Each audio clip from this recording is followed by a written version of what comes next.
Hi, it's Lilian, and today we're going to attack a big part of the Tower of God lore. There are going to be a lot of technical points that will blow your mind, so go take a pill and hang on, because we're going to talk about the Shinsu. The Shinsu is the world itself. Shinsu, that can be translated into English as divine water, is the name given to a substance found in all matter. Whether in air, water, objects, or the cells of living beings, everything in the tower is impregnated with Shinsu. In his book, The Weapons of the Tower, of which only the introduction is known, Ashul Edwaru explained the following about Shinsu. Dear readers, long ago King Jahad entered the uncivilized tower and brought civilization and order to its inhabitants. He said, "This place is too muddy." To us who were born and raised in the tower, this makes no sense. But to the people outside the tower, the irregulars, it is something they know very well. Surprisingly, there is no Shinsu in their world, and something called air fills their world instead. They said that the tower filled with Shinsu was too muddy and uncomfortable for them. I have never seen air, but I discovered commonalities and differences between air and Shinsu by questioning the irregulars. First, the commonality is that they both allow you to breathe. They both circulate constantly. They are also both dangerous when their flow is intense. So what's the difference? The biggest difference is in the concentration characteristics. In the case of Shinsu, it resembles a gas when it is low in concentration and a liquid when its concentration is high. But it seems that air cannot liquefy even when it is highly concentrated. The second difference is the circulation. The circulation of Shinsu is very fluid, but there is no common law, as the movements are all different on different floors of the tower. But it is said that there are laws in place for the air circulation. I would like to learn more about these laws, but the research is slow because none of the irregulars I have met have sufficient knowledge about the laws of air. The third difference is consumption. Shinsu exists everywhere in the tower. It will even exist in a completely sealed room, but this is not the case for air. Indeed, if you lock someone in a sealed room, all the air will eventually be consumed and the person will die. That sounds very uncomfortable. End of quote. Each floor has areas where the Shinsu has a different density, and overall, the higher the floor you are in, the more this density increases, just as the pressure increases as you dive deeper into the water. It is not normally visible to the naked eye, like air, unless it is very concentrated, occurs in large quantities, or is manipulated with a technique or object. There are exceptional places in the tower where Shinsu is highly concentrated naturally. For example, the white armored eel cage on the hidden floor, or the sea of blood on the 43rd floor. These places will appear to be immersed in liquid Shinsu. Entering them can be dangerous for those who lack resistance to Shinsu and adequate combat skills to defend themselves against the Shinhu that often inhabit them. Finally, Shinsu is also the basis of all energy. By manipulating it, one can use it in combat, but not only. According to Leroro, Shinsu has no limits. Through it, one can reach immortality, have powers similar to the gods. There are even rumors that Enryu created life from Shinsu. His possibilities are infinite. So, there is a comparison I like to make with the Shinsu, and I already talked about it in the first episode about the tower. For me, and this is a personal interpretation, you have to imagine the Shinsu as a particle that would be part of all matter, like a proton or even quarks if you look further. Thus, controlling the Shinsu would allow to control the very constitution of matter, and thus to be able, in theory, to create all that one wants. But of course, the more complex what we want to create is, the more control is needed. Personally, I see it like that. And some properties of Shinsu that we will see later go in this direction. But I repeat, this is only an interpretation that I make to better understand the nature of Shinsu. It is not necessarily a truth. As for the anecdotes that I can't place elsewhere, you have to know that sometimes, when people start to manipulate the Shinsu, their growth is stopped, which explains the childish appearance of some characters though they are adults, such as Miss Ice Strawberry or Fonsecal Irur. In the note of chapter 299 of season 2, SIU also said that cancer did not exist in the tower, but that there was a similar disease. As they get older, the inhabitants of the tower can develop an allergic reaction to Shinsu, and because of this, their cells stop functioning normally, which is quite similar to cancer. Shinsu is therefore essential to all living things in the tower, allowing their survival in many ways. It has always been a part of the tower, and since it serves the same function in the tower as oxygen does in the outside world, it doesn't matter who you are, if you lack it you will die. Moreover, the inhabitants of the floor of death had to imprison their souls in the soul chamber in order to become immortal because they could not survive very long in the death floor after the death of the administrator because the density of Shinsu was very low. The first person to study Shinsu in depth was Po Bidao Gustang. All the terminology, standards and units used to describe Shinsu today come from his work, and it is a very thorough and complex work as you will see in the next parts. And it's almost all non-canon lore. I warn you, you'll have to hang on.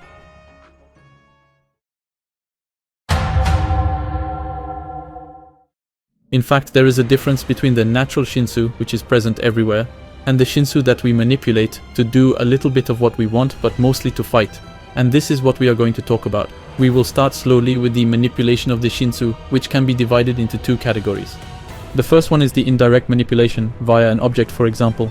I think in particular of Roseal in Season 1 or Sachifaka, who have wands allowing the creation of Shinsu. We can also mention the lighthouses and the observers, which will allow to reinforce the manipulation of the Shinsu. Moreover, the use of Shinsu through these objects does not require a contract with the administrators, since the contract concerning an object has already been concluded at the time of its creation by the workshop. The second type of manipulation is direct manipulation. Being able to directly manipulate Shinsu is a very rare skill, and it can be said that this skill itself is an absolute requirement for becoming a ranker. Basically, most, if not all regulars, have some degree of Shinsu manipulation, although this does not mean that all regulars can become skilled Shinsu manipulators. Shinsu manipulation abilities vary greatly from individual to individual, although members of the 10 great families are likely to be born with the talent to manipulate it. The branches that come from the 10 great families are no exception to this probability, as can be seen very well with the Fonsecal branch. Moreover, some unknown members of these branches of the great families keep the origins of their blood secret, maintaining the transmission of their talent in all discretion. Generally, people having a good mastery of Shinsu will be called by abuse of language wave controller. The term wave controller can thus take two different meanings. It can designate someone having the position of wave controller, which is the right definition. We will talk about positions in the next video. As well as it can designate someone with a good mastery of Shinsu, but who can belong to another position, which is thus more an expression than an official term. The most striking case is that of Enryu, who, even if he is surely the being with the best mastery of Shinsu in the whole tower, remains a spear bearer. But to be able to handle Shinsu directly, you have to make a contract with the administrator of the floor you are on, the only exception being irregulars. Moreover, since weapons and items that produce Shinsu can do so because the contract with the administrator was established when they were designed, the number of floors you can use them on is limited. For example, if the contracts were made with the administrators of the first 30 floors, the item will not be able to produce Shinsu beyond the 31st floor and will be useless. Also, having a contract with the floor administrator does not mean that one can handle Shinsu anywhere on that floor. Godai, the person behind the translation of the lore of the SIU blog, had vaguely mentioned a story about rank being relevant to the right to manipulate Shinsu in certain places. After contracting with a floor administrator, there are several conditions that must be met. If a person violates any of these conditions, the contract is considered broken and his rights are taken away, so it is cancelled. And the strict application of these rules varies from one rank to another. As far as the contract that rankers and high rankers make with the administrators is concerned, it can be said that they are almost completely free of restrictions. It is not impossible to manipulate Shinsu without a contract. If the amount of Shinsu used is below a certain standard, the contract is not necessary. Also, innate resistance to Shinsu, body strengthening abilities through Shinsu, or other similar skills are all natural abilities that one can have, and therefore do not require a contract. Of course, all these rules do not apply to the 43rd floor, since the administrator is dead. The 10 great families, their many branches and other special families are able to manipulate the Shinsu without a contract, at least apparently, and this is simply because they have contracts at birth.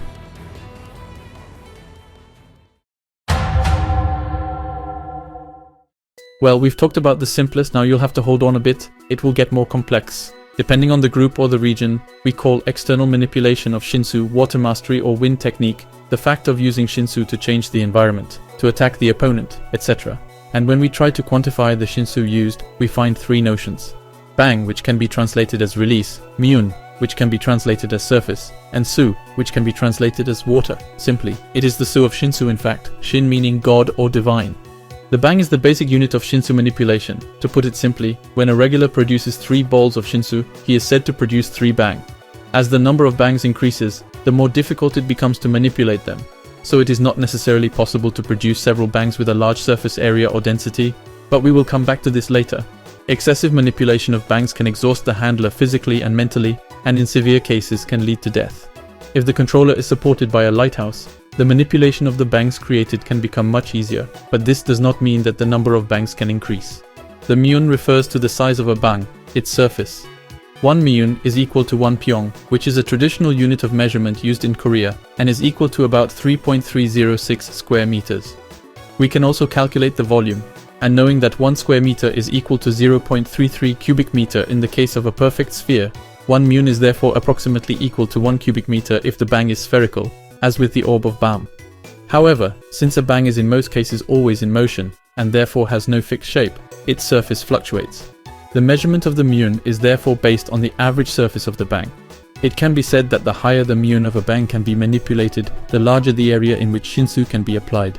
However, the fact that one can handle a bang with a large myun does not mean that one can put a high concentration of Shinsu into that bang. And precisely, the Su refers to the concentration of Shinsu contained in a bang, to its density in a way. In the arc of the hidden floor, Kun Edan also gave it the name of tension, saying that V was, among their group, during the Great Journey, the one whose Shinsu tension was the highest, even if he was not the best wave controller of the group, since Eurasia Blossom was by far the best. The Su is calculated from the densest area of the bang, as the Shinsu is not equally concentrated in the bang. Normally, the center of a bang has the highest concentration of Shinsu and the outer edges have the lowest concentration, but skilled manipulators can make the outer layer quite dense. There are also some who can manipulate the concentration in the bang quite freely, although this is quite rare. There is no equivalent unit to ours for Su, so we can't get a sense of comparison. It can be measured with a lighthouse, an observer, or specific sensors. The higher the Su, and therefore the density, the more effective and destructive the bang is. This is why the handling of a large Su is extremely important. Normally, the denser the Shinsu in the environment, the faster the Su can be increased in a bang. However, there is a limit to the density that can be put into a bang, and this limit depends on the person. The environment, on the other hand, has no effect on exceeding this limit, whatever it may be. The value of the density, Su, varies according to the surface, myun. So there are big differences in Su between individuals who handle the Shinsu. If one has a very good mental concentration, it is possible to manipulate a large density of Shinsu in a small area. If one is very good at analyzing the flow of Shinsu, which we will talk about later, it is possible to manipulate a good density of Shinsu in a large area. We have therefore, to summarize, 3 things which allow to quantify the manipulation of the Shinsu of a wave controller: the bang, the myun and the Su, respectively the number of unit of Shinsu manipulated, the size of these units, and the density of Shinsu inside these units. When we want to measure the capacity of control of the Shinsu of a wave handler for the number of bang, we look at how many he can handle at the same time, whatever their density. As for the myun, we measure the maximum size that the wave handler can expect by concentrating on a single bang, without taking into account its density.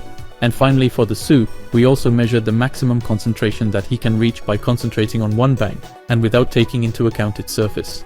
So for example, if someone is able to manipulate 4 bangs at the same time, which are neither very large nor very dense, and he can reach a size of 100 myun by concentrating on one bang with a low density, and he can reach a density of 30 Su by also concentrating on one bang with a small surface area, then we will say that he is able to manipulate 4 bangs, 100 myun and 30 Su, even if he is not able to do all of this at the same time. These 3 components of Shinsu's manipulation are very closely related, and when supported by a lighthouse or other form of aid, one can see great differences. Normally, the higher the number of bangs, the smaller their area, and the more difficult their density to control. Likewise, the larger the area, the more difficult it is to control the density. The value of the Su is therefore strongly dependent on the numerical value of the myun and the number of bangs, since an increase in either of these means a decrease in the Su. Basically, this is called the negative trend. Sometimes there is a special case where the bang area and the manageable Shinsu density increase as the number of bangs increases. This special case is known as the positive trend and is an extremely rare talent. And while this is old non-canon lore from the early days of Tower of God, the chapter 11 of season 3 will confirm this by telling us that people with this talent are called Shinsu blessed. We know that this is the case for Bam, but also for Kalavan and Hajin Song. The negative tendency can be overcome by training or with external help, reducing the loss of density or area by increasing the number of bang.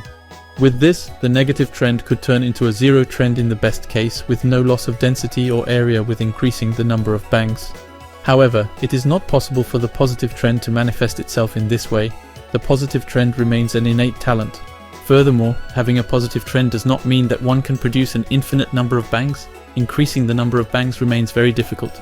The record for the number of bangs produced at the same time is held by Enryu during his fight against the administrator. There is no exact number of bangs, but everyone agrees that it broke all previous records. A lighthouse observing the fight would have detected over 9,000 according to SIU, although knowing him, this is probably just a reference to Dragon Ball.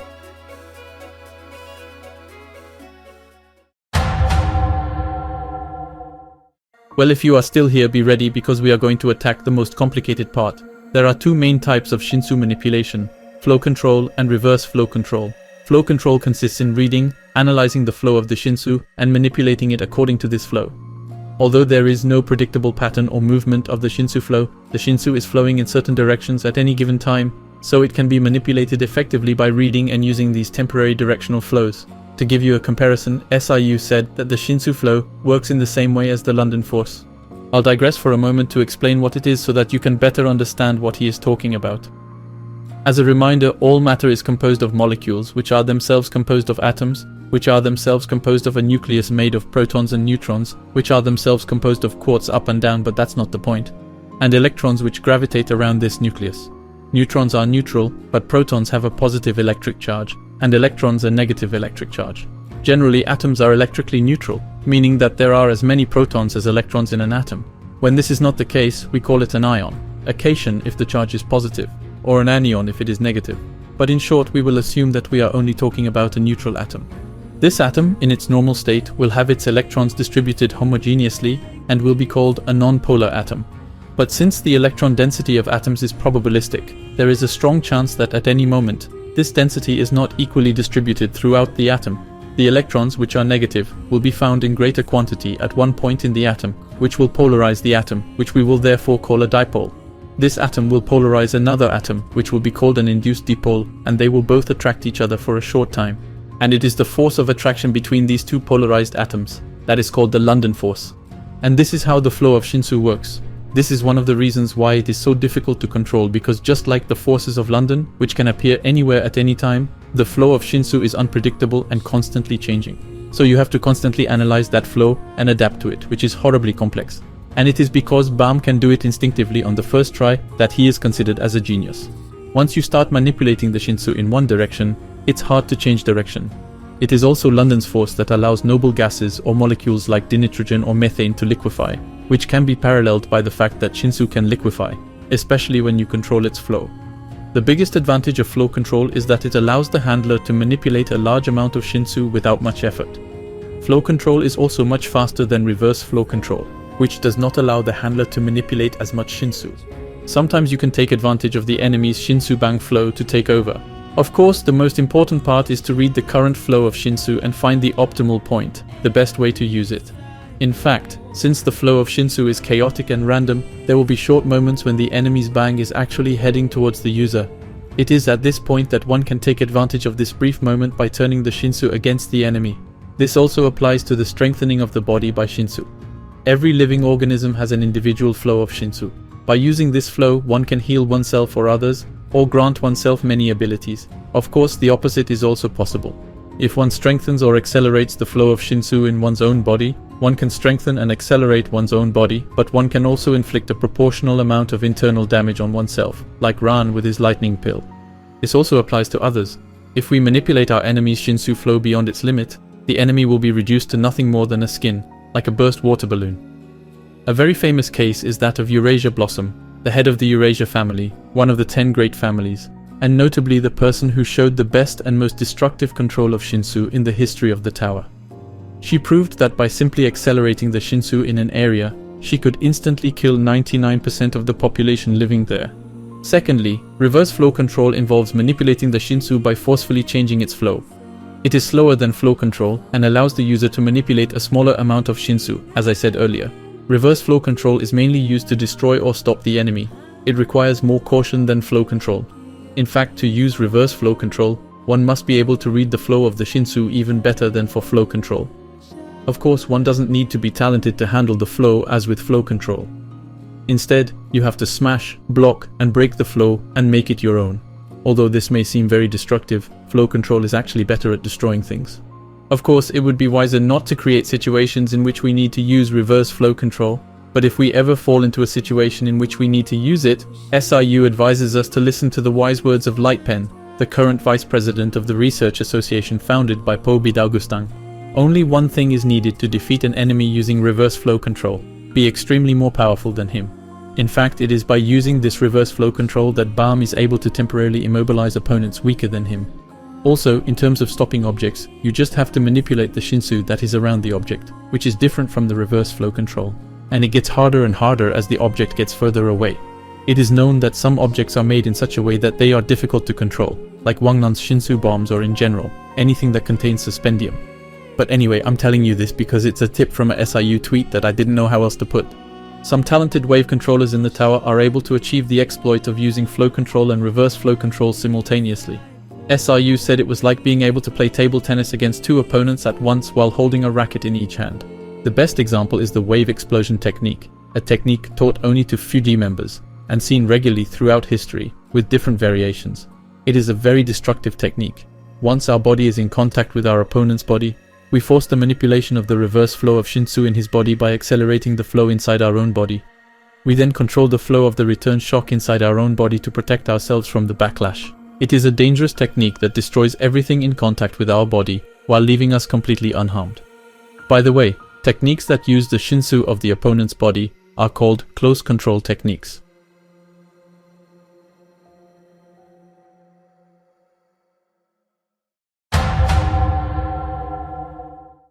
Well, I hope you don't have too much of a headache. Let's start again with something simpler. All living beings in the tower, whether Shinhe, human or other species, have varying degrees of resistance to Shinsu.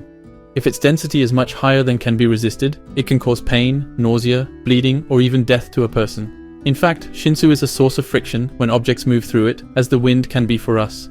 And the less resistant a person is to Shinsu, the greater the frictional forces will be. Depending on how much Shinsu resistance one has, one can survive a certain amount of damage inflicted by Shinsu attacks. With high Shinsu resistance, one can even enter and move around in areas with high Shinsu density without having too many movement restrictions. One can also try to force oneself through a barrier with a slightly higher density than one's body can resist, but one may suffer injury, bleeding. All known irregulars seem to be able to handle Shinsu easily and also have a very high resistance to it. This could be seen very well with Bam, who, from the second floor while he was extremely weak, managed to walk without any restriction in an area with a very concentrated Shinsu, while Kurodan, a ranker of Wolhaeksong, said that his movements would be restricted if he had to go through this same area. In addition, it seems that resistance to Shinsu may be a hereditary trait of the tower's inhabitants, especially those of the 10 great families, probably due to their relationship with irregulars. For example, Yuri has an abnormally high Shinsu resistance, so having her movements restricted in Shinsu makes no sense to her. She probably inherited some of the resistance of her great-grandparents, Hayurin and Arihan, in addition to Jahad's since she has some of his blood. One can also imagine that, as the density of Shinsu increases as one climbs the tower, the inhabitants who are from the higher floors must also have a higher natural resistance to Shinsu.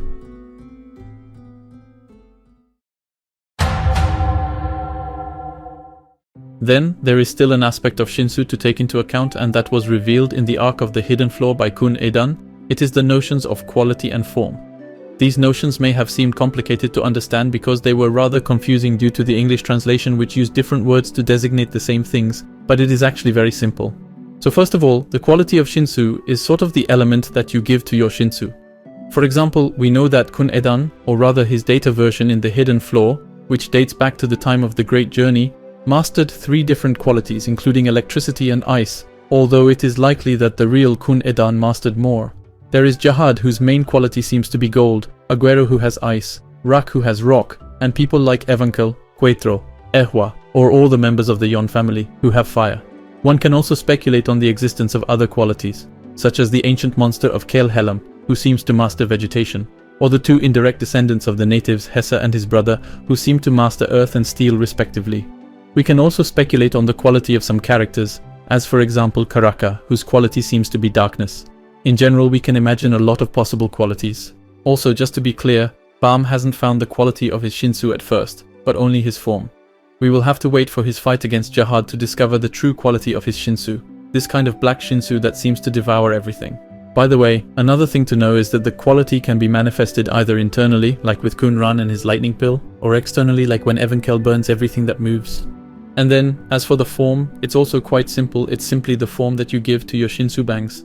There are many different shapes. We have, for example, the spears with Kunedan or Aguero, the shields with Rak, the hearts with Endorsi, the swords with White, the pillars with Jahad, or the orb with Bam or Evankel. And there are certainly many others. By the way, to avoid confusion, the orb and the Shinwan Ryu, or the Shinsu black hole sphere, are 2 different things. Also, just to clarify some passages, at one point, Jahad's data uses the Shinwan Ryu by impregnating it with its quality, gold, whereas Bam will put his Shinwan Ryu in his orb, something that the data of Jahad had never seen before. And we can also see the difference between a neutral orb, without quality of Shinsu, and an orb impregnated with a quality by seeing the fire orbs of Evankel. Finally, finding the quality that best suits your Shinsu will allow you to create much denser and more destructive Shinsu bangs, and the shape will allow different options depending on the shape you get. For example, someone who has the spear as a form will be able to take the position of a spear bearer with more ease, or someone who, like Bam, has the orb as a form will be able to use very devastating Shinsu techniques.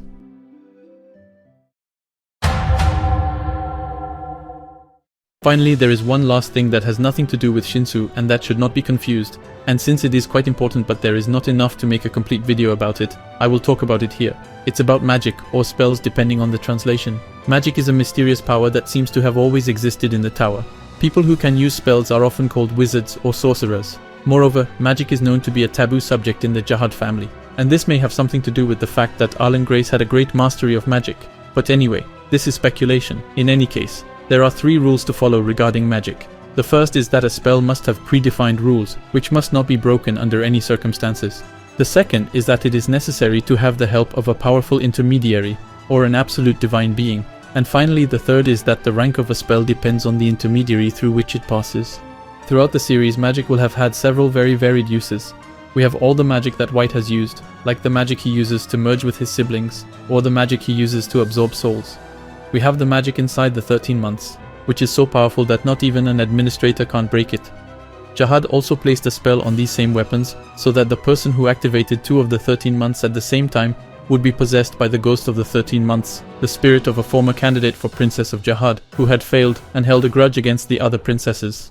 Other examples include Grandeja and Grandesa, who, with the help of Pobida Augustang, managed to create a space on the 43rd floor known as the Chamber of Souls, where the souls of the 43rd floor's inhabitants reside, so that they could live forever without aging, despite the floor's harsh conditions. This spell was powerful enough that Gustang said it would be difficult to break, even for him.